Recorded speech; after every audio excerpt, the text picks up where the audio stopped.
Dear students, स्वागत है आप सभी का सिटी मंटेसरी स्कूल सिवान के इस यूट्यूब चैनल पर आज के बायोलॉजी क्लास में, जिसमें हम टिश्यू कल्चर के बारे में स्टडी करेंगे।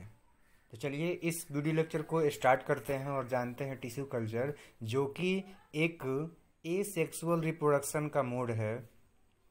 और हमने इसके पहले जो है एसेक्सुअल रिप्रोडक्शन के बहुत सारे मोड्स के बारे में चर्चा कर लिया हुआ है, उनका स्टडी कर लिया हुआ है, जैसे कि फिजन हो गया, बर्डिंग हो गया, स्पोर फॉर्मेशन है, फ्रेगमेंटेशन है, रीजनरेशन है, और इसके अलावा जो है वेजिटेटिव प्रोपेगेशन। तो चलिए इसी कड़ी में हम लोग आगे एक और एसेक्सुअल मोड का स्टडी करते हैं, जिसका शीर्षक है टिश्यू कल्चर। तो स्टार्ट करते हैं इस वीडियो लेक्चर को। तो सबसे पहले हम जानेंगे कि ये टिश्यू कल्चर होता क्या है। तो जैसा कि यहाँ पर बताया गया है, the mode of propagation which helps to obtain a large number of plantlets from a small pieces of tissues taken from any part of the plant, especially from the shoot tips, is known as tissue culture और micro propagation. तो यहाँ पर बताया जा रहा है कि propagation का एक ऐसा मेथड जो कि हेल्प करता है, मदद करता है प्लांट के, खास करके उसके सूट वाले टिप्स से या फिर उसके किसी भी भाग से, टिश्यू के एक छोटे से हिस्से से बहुत सारे प्लांटलेट्स को प्राप्त करने में। तो ये प्रक्रिया कहलाता है टिश्यू कल्चर या फिर माइक्रो प्रोपेगेशन। एक बार फिर से रिपीट करता हूं, यहाँ पर टिश्यू कल्चर का डेफिनेशन बताया गया है, the method of propagation which helps to obtain a large number of plantlets from small pieces of tissues taken from any part of the plant, especially from the shoot tips, is known as tissue culture और micro propagation। यानी कि propagation का एक ऐसा method जो कि पौधों के किसी भी भाग से लिए गए टिश्यू के एक छोटे से हिस्से से बहुत सारे प्लांटलेट्स को प्राप्त करने में मदद करता है, खासकर के सूट टिप्स से। तो ये कहलाता है टिश्यू कल्चर या फिर माइक्रो प्रोपेगेशन। उम्मीद कर रहा हूं कि डेफिनेशन आपको समझ में आ गया।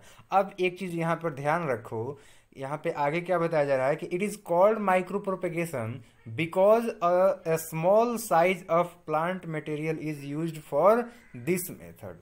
तो इसका मतलब ये हुआ कि यहाँ पर टिश्यू कल्चर का एक दूसरा नाम माइक्रो प्रोपेगेशन इसलिए रखा गया क्योंकि इस मेथड में जो है पौधे के एक छोटे से पार्ट को, यानी कि पौधे के जो है छोटे से मटेरियल को जो है कम मात्रा, बहुत ही कम मात्रा में पदार्थ का उपयोग किया जाता है इस विधि के अंदर में नए पौधे को तैयार करने के लिए। एक बार फिर से मैं रिपीट करता हूं, मैंने आप लोगों को बताया है कि इसको माइक्रो प्रोपेगेशन इसलिए कहा जाता है क्योंकि पौधों के पदार्थों का एक छोटा सा हिस्सा यूज किया जाता है इस विधि में, और यही कारण है कि इसको हम लोग माइक्रो प्रोपेगेशन कहते हैं। तो आपने ये जान लिया कि टिश्यू कल्चर को हम लोग माइक्रो प्रोपेगेशन क्यों कहते हैं। चलिए अब आगे देखते हैं।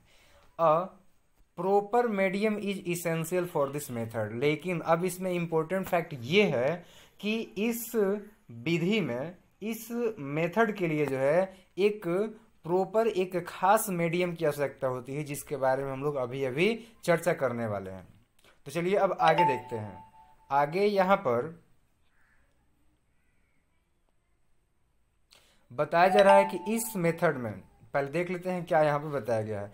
In this method the plant cells or tissues are cultured on a medium containing necessary hormones and nutrients।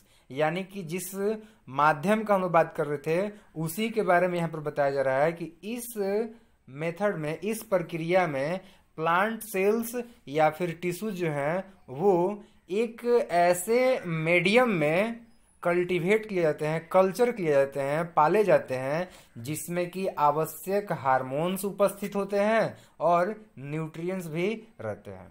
आगे बोला जा रहा है, this culturing of cells results in the formation of an undifferentiated mass of cells called callus. तो आगे यहाँ पे बताया जा रहा है कि ये जो अभी हमने मीडियम का बात किया है, तो इसके अंदर में क्या होता है कि जो सेल कल्चर हो रहे होते हैं, यानी कि जो सेल इस कल्चर मीडियम में, देखो जो मीडियम का मैं बात कर रहा हूं उस मीडियम को हम लोग कल्चर मीडियम भी कहते हैं, ये कल्चर मीडियम तो कहते ही हैं। तो इस कल्चर मीडियम में जो सेल कल्चर हो रहे होते हैं, ठीक है, एक्चुअली ये क्या होते हैं कि पहले जो है सेलों का एक अनडिफरेंशिएटेड मास बनाते हैं और उसी को हम लोग कैलस कहते हैं। आप ऐसे भी समझ सकते हो, जैसे कि मान लो कि ये एक कंटेनर हो गया, इस कंटेनर के अंदर में हमने क्या लिया हुआ है, हमने जो यहाँ पर कल्चर मीडियम लिया हुआ है, ठीक है। तो ये कल्चर सॉल्यूशन हो गया, मीडियम आप जो भी कह रहे हो यहाँ पे, ओके। अब इसके अंदर हमने एक छोटा सा टुकड़ा जो है टिश्यूज का लिया हुआ है। अब इसमें से क्या होता है कि सेल जो है डेवलप करते हैं, बहुत सारे सेल जो है डेवलप करते हैं और फिर अनडिफ्रेंशिएटेड एक सेल का मास, एक सेल का जो ग्रुप बन जाता है, उसी को हम लोग कहते हैं कैलस। तो यहाँ पर जो बना उसको हम लोग बोलेंगे कैलस, जो कि क्या होता है, वो जो है undifferentiated mass of culturing cell होता है। आगे बात करते हैं, बोल रहा है यहाँ पे the callus grows fast and then transferred to another medium for differentiation into plantlets. तो अब यहाँ पे कहा जा रहा है कि ये जो कैलस होता है, जो कि undifferentiated mass of culturing cells होता है, ये आपका बहुत तेजी से ग्रो करता है, अपना वृद्धि विकास करता है, डेवलपमेंट करता है। और फिर जब ये डेवलप करता है उसके बाद से हम क्या करते हैं कि इसको अब हम एक दूसरे मीडियम में ट्रांसफर कर देते हैं ताकि वहां पर ये डिफ्रेंशिएट हो। एक मीडियम हमने रखा था, तो इस मीडियम में जो कल्चर सॉल्यूशन था उसमें कुछ खास हार्मोन थे और न्यूट्रिएंट्स थे जो कि जरूरी था इनके सेल के जो है सेल जो है उनके ग्रोथ के लिए। तो सेल जो है वो अपना ग्रो किए, कल्चर हुए और वहां पर जो है एक अनडिफरेंशिएटेड मास बना था। अब इन सभी सेलों को डिफरेंशिएट करना है, तो डिफरेंशिएट करने के लिए हमने क्या किया कि यहाँ पर जो सॉल्यूशन था उससे हट करके एक दूसरे सॉल्यूशन में हमने डाल दिया, जिसमें ऐसा कल्चर सॉल्यूशन होगा जिसमें हार्मोन्स जो है कुछ इस प्रकार से मौजूद होंगे जो कि जितने भी सेल थे कैलस के अंदर में उन सभी को डिफरेंशिएट करें और ताकि वहां पर जो है प्लांटलेट्स बहुत सारे डेवलप हों। आगे बताया जा रहा है this plantlet is then transplanted to nursery beds और separate pots and allowed to grow until it gets matured. तो यहाँ पे अब क्या कहा जा रहा है, देखो अब हमने एक में उसको जो है कैलस प्राप्त कर लिया, बना लिया, कैलस को जो है हमने क्या कर दिया कि दूसरे सॉल्यूशन में डाल दिया जहां पर कि वो कैलस जो है डिफ्रेंशिएट होकर के बहुत सारे प्लांटलेट्स बन गया।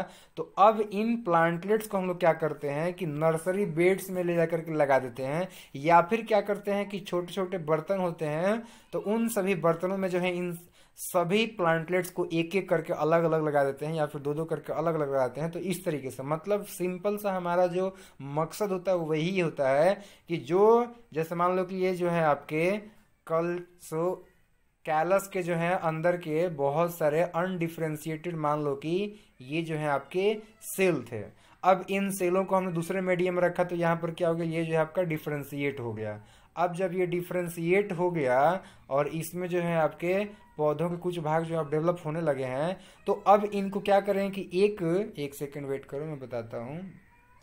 चलो देखो अभी समझाता हूँ। जैसे मान लो कि ये एक प्लांटलेट्स जो हमारा तैयार हो रहा है, तो इस प्लांटलेट्स को हम ले जा करके एक बर्तन में यहाँ पर लगा दिए, इस वाले को जो हम लगा दिए दूसरे बर्तन में, पॉट में, ये तीसरा जो है तीसरे को अलग लगा दिए, चौथे को हम लोग अलग लगा दिए। तो इस तरीके से हम लोग सेपरेट करते हैं अलग अलग पॉट्स के अंदर में, या फिर इनको जो हम लोग एक नर्सरी के अंदर में, नर्सरी बेड के अंदर में ले जा करके सभी पौधों को जो है लगा देते हैं और इनको हम लोग मैच्योर होने तक छोड़ देते हैं ताकि ये मैच्योर हो जाए। उसके बाद से क्या करते हैं तो देखो यहाँ पे बताया जा रहा है the mature plant is then transplanted to the fields. और जब ये नर्सरी के अंदर में जितने भी हमने प्लांटलेट्स को लगाया था वो सभी प्लांटलेट्स जब मैच्योर हो जाते हैं तब फिर उनको जो हम लोग फील्ड के अंदर में ले जा करके लगा देते हैं, या फिर जिनको हमने पॉट के अंदर में, छोटे छोटे पॉट्स के अंदर में जो है सेपरेट सेपरेट करके लगाया हुआ था, जब ये मैच्योर हो जाते हैं तो इन सभी को ले जा करके हम लोग जो है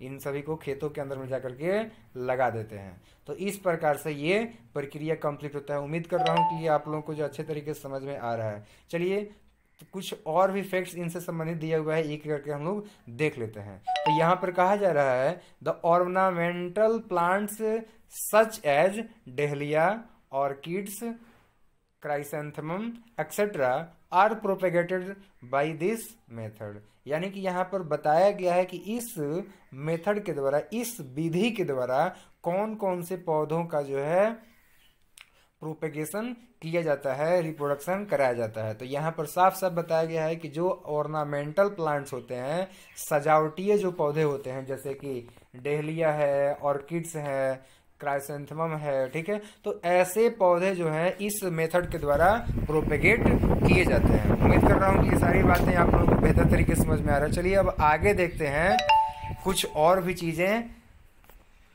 इस, एक सेकेंड वेट करो बस। ओके, तो अब चलिए हम लोग जो है इस कड़ी में कुछ और भी फैक्ट्स जो हम लोग जानने का प्रयास करते हैं।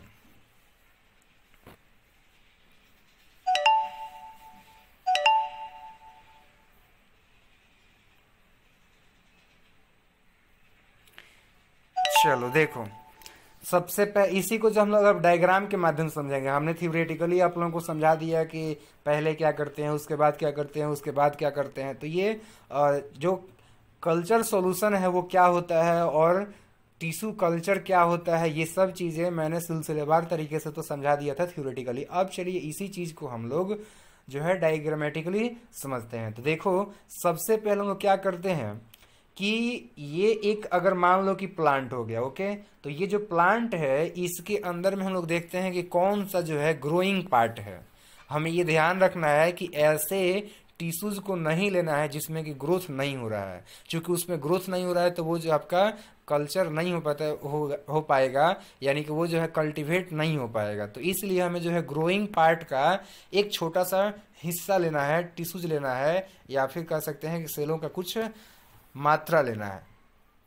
तो जैसा कि हमने एक प्लांट देख लिया, ये एक प्लांट हो गया है, ठीक है। अब देखते हैं यहाँ पर जो इसका जो बड है, यानी कि ये जो पत्ता दिख रहा है, पत्ता का जो पैट्यूल लगा हुआ है इसके स्टेम से, तो जहां पर लगा हुआ है वो आपका जो है इंटरनोड हो गया, और इंटरनोड पर जो है बड है। तो वहां से बड वाले पार्ट में से हम क्या करते हैं कि एक छोटा सा हिस्सा जो हम लोग काट करके और उसको कल्चर मीडियम या फिर उसको हम लोग कल्चर सॉल्यूशन कहते हैं, तो उसके अंदर में हम लोगों ने डाल दिया। अब जब डाल देंगे तो देखते हैं कि क्या होगा। तो अब देखो, जब डाल देते हैं तो नीचे के आप डायग्राम में आइए और देखिए कि यहाँ पर जो है क्या प्रक्रियाएं होती हैं। एक सेकेंड बस, थोड़ा सा कलर चेंज कर लिया जाए ताकि आप लोगों को जो है सही से दिखाई दे। तो जब हमने यहाँ पे डाल दिया तो वो जो है आपका वो आपका जो है आगे डिफरेंशिएट करेगा, और फिर अभी देखो थोड़ा सा यहाँ पर जो है डायग्राम जो है थोड़ा सा अलग टाइप से बनाया हुआ है। तो देखो, एक सेकेंड वेट करो, मैं बता रहा हूँ। एक सेकेंड, ऊपर तो है नहीं। ओके, देखो, तो जब हमने यहाँ पर काट के डाला हुआ है, तो देखो एक यहाँ पर काट के डाला गया है, एक यहाँ पर काट के डाला गया है, एक यहाँ पर काट के डाला गया है, और एक उसके नीचे भी काट करके ऐसे डाला गया है। उसको जब डाल देते हैं तो होता क्या है कि मतलब देखो, सबसे पहले तो हमने पार्ट्स को जब काटा था तो उसको यहाँ पर डाल दिया। जब ये ग्रो करता है कल्चर मीडियम के अंदर में, तो उन सभी के अलग अलग हिस्सों को हम लोग काट करके सेपरेट करते हैं। जैसे कि देखो, यहाँ पर का जो हिस्सा है वो काट करके इस वाले बीकर के अंदर में डाल दिया गया है। यहाँ पर का जो हिस्सा है उसको काट करके एक दूसरे बीकर में, एक तीसरे बीकर में, इस तरीके से एक चौथे बीकर में जो यहाँ पर डाल दिया गया है। अब जब हम लोग काट करके डाल देंगे, इन सभी को अलग अलग कर देंगे, तो फिर से ये जो है अपना रूट सिस्टम और शूट सिस्टम ये दोनों ही डेवलप करेगा। तो देखो यहाँ पर जब मतलब कि एक और कल्चर मीडियम में जब इसको डाला गया है अलग अलग पॉट के अंदर में, तो ये जो है आपका फिर से ग्रो होता है। और जब फिर से ये ग्रो होता है तो यहाँ पर देख सकते हो कि इसमें जो है जड़ें निकल गई हैं, इसमें जो है आपका स्टेम भी यानी कि शूट सिस्टम भी निकल गया, सेम टू सेम नीचे वाले में भी, उसके नीचे वाले में भी, और चौथे बीकर में भी सेम इसी प्रकार का जो है सिचुएशन है। इसके बाद अब क्या होता है कि इसमें जो प्लांटलेट्स हैं वो और डेवलप होते हैं, और भी जब डेवलप करते हैं तो उसमें जो है पत्तियां लग जाती हैं, और जब पत्तियां लग जाती हैं तो फिर वो जो है अब अपना इंडिविजुअली ग्रो करने के लायक हो गया है। यानी कि अब उसको कल्चर मीडियम की आवश्यकता नहीं है, बस उसको जो है न्यूट्रिएंट्स और पानी हवा ये सब मिलते रहेंगे तो वो आपका ग्रो कर जाएगा, क्योंकि उसमें जो है जड़ें निकल चुकी हैं, उसमें जो है पत्तियां निकल चुकी हैं, तो उसमें फोटोसिंथेसिस का क्रिया जो है अब आरंभ हो जाएगा। और इस तरीके से जो है एक हमारा मैच्योर प्लांट अब तैयार हो चुका है। यहाँ पर भी देख सकते हो कि ये जो आपका मैच्योर प्लांट तैयार हो गया, यहाँ पर भी मैच्योर प्लांट तैयार हो गया, यहाँ पर भी मैच्योर प्लांट तैयार हो गया, यहाँ पर भी मैच्योर प्लांट तैयार हो गया, और यहाँ पर भी मैच्योर प्लांट तैयार हो गया। और इस प्रकार से इन सभी को ले जाकर के हम लोग क्या करेंगे कि जो आपके खेत होते हैं, फील्ड होते हैं, उनमें ले जाकर के लगा देंगे, और फिर जो है ये हमारा टिश्यू कल्चर यहाँ पर कंप्लीट होता है। तो इस प्रकार से टिश्यू कल्चर होता है। उम्मीद कर रहा हूँ कि बातें आप लोगों को समझ में आ रहा है। चलिए अब आगे देखते हैं। 1 मिनट आप लोग वेट करो।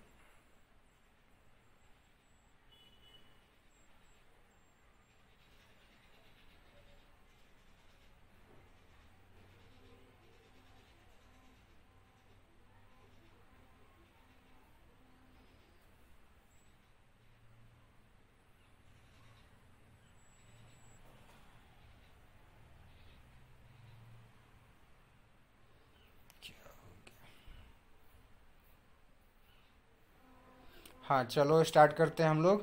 अब जो है हम लोग को टिश्यू कल्चर कंप्लीट होने के बाद से, चूंकि यहाँ पर देखो ए सेक्सुअल जो पार्ट था वो आपका कंप्लीट होता है, और इसलिए हम लोग जो है अब पेन पेपर टेस्ट करेंगे।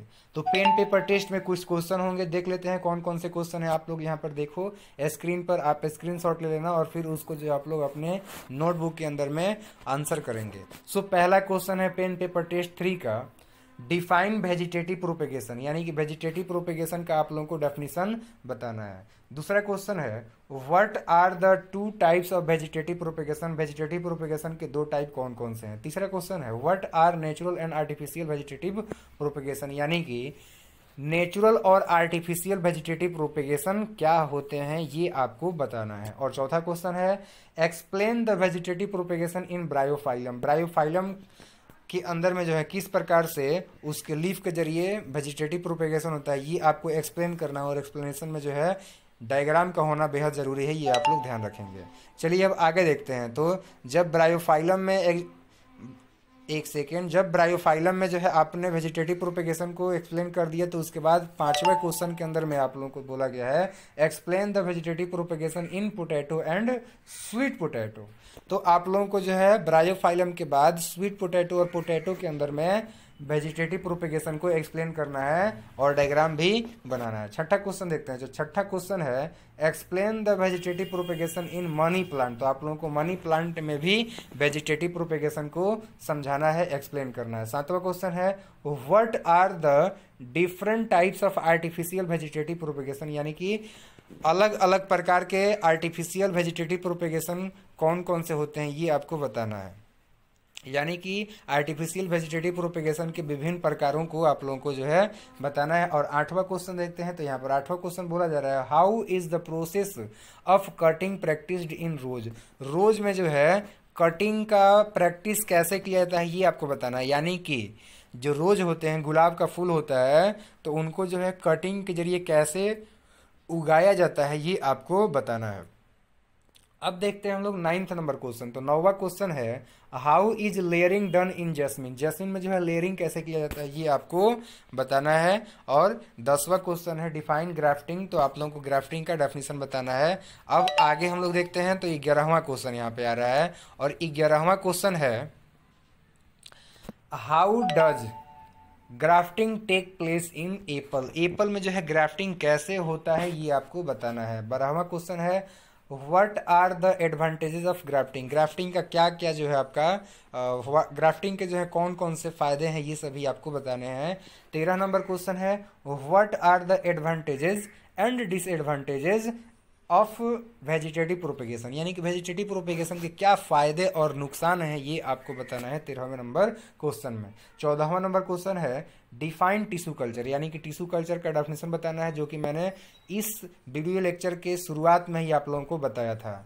15वां क्वेश्चन देखते हैं। 15वां क्वेश्चन है डिफाइन कैलस, कैलस का भी डेफिनेशन इसी वीडियो लेक्चर के माध्यम से मैंने आप सभी को बताया है। 16वां नंबर क्वेश्चन है explain the process of tissue culture, तो टिश्यू कल्चर कैसे होता है ये भी मैंने इसी वीडियो लेक्चर में बताया है। और 17वां नंबर क्वेश्चन है give examples of tissue culture, तो टिश्यू कल्चर का एग्जाम्पल भी मैंने बताया है कि टिश्यू कल्चर किन किन पौधों में किया जाता है। ये जो टॉपिक था टिश्यू कल्चर ये यहाँ पे कंप्लीट होता है। उम्मीद कर रहा हूँ कि ये सारी बातें आप लोगों को बेहतर तरीके से मैं समझा पाया। इस वीडियो लेक्चर को अंत तक देखने के लिए आपका बहुत बहुत धन्यवाद। Thank you very much. इसके बाद हम लोग पढ़ेंगे सेक्सुअल रिप्रोडक्शन के बारे में। Again thank you very much.